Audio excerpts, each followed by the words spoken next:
Hi, it's Kamon, Reynolds. So this is the nuke that we put some parchment paper in between to combine two mating nukes. So, we were making queens into September a good ways, and a lot of our mating nukes, we try to keep them around 2 to 3 frames of bees are the biggest, because of course the bigger they are, the harder they are to find the queens in.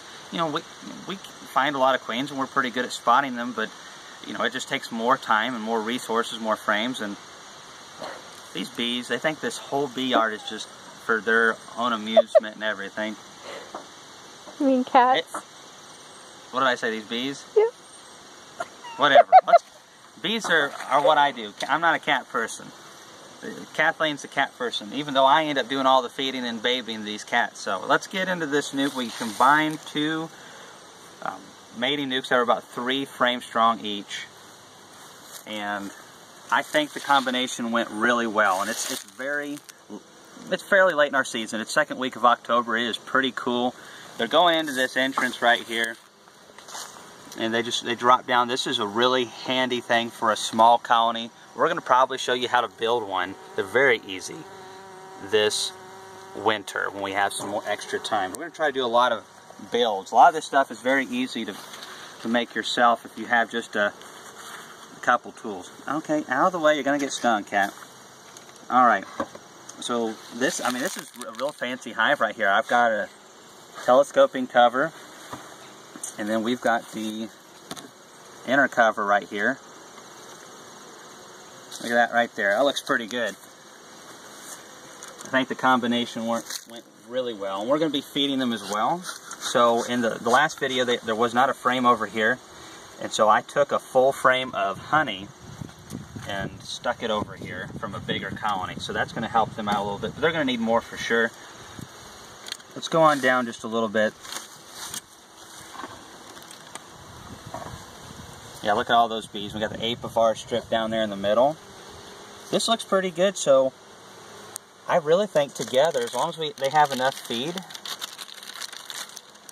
that parchment paper worked really good. Now, newspaper is commonly used, but the parchment worked really good. Now, this is the new patty recipe. That's still pretty soft right there. I mean, it looks like they've eaten through it. It's really tender still in there, and they're still eating it away. I put a lot in there. I probably put a third of a pound for a colony this size. So I would say, gauging on the cluster here, we probably got about 5 or 6 frames of bees. They need more food. I'm not going to do a whole lot to this colony. I really think between adding those bees together, compiling their resources, they have a much, much better chance of surviving through the winter. And then on top of that, when they come out of the winter and they're healthy, they've got 10 frames to work with, which is really going to be much better, because if they're healthy, they're going to have this box maxed out by early March here.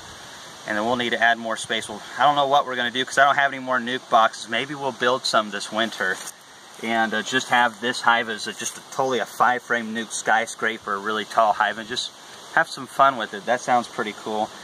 Now what we're going to do, I'm going to probably throw some more patty on here, just a little bit more. We're getting to the point of the year where I don't do a whole lot of patties anymore, just because I don't see a whole lot of results feeding late fall patties, because bees just want to lower their population naturally. It's just that time of the year. But after the first of the year, they'll take them and really translate them into brood if they have a good cluster. But what we are going to do is feed some Pro Sweet. Now keep in mind, this is one thing I want to talk about real quick. People are constantly asking about how late can I feed a syrup into the winter, and that really depends. Depends on what you're feeding. This stuff is Pro Sweet. This stuff, I can leave this on the hive all winter. Now they might not drink it. If it gets too cold, they just won't get up there and touch it. But they don't have to worry about evaporating the moisture. If it was 1-to-1 especially, or 2-to-1, they still need to hydrate that moisture out of there a little bit, so you have to be a little careful with that. And it just really depends on your season, what you can and cannot do. That's why I really like the syrup.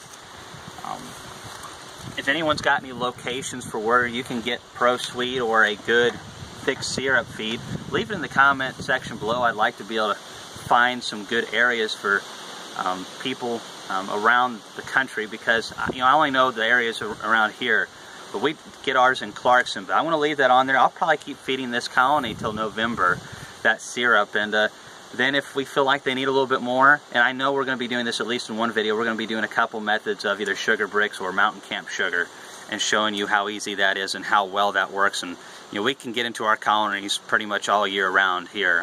You can't do a whole lot with them in winter, but you can do a little bit. So anyways, this colony, we just combined them together, worked out good. I don't see any dead bees around.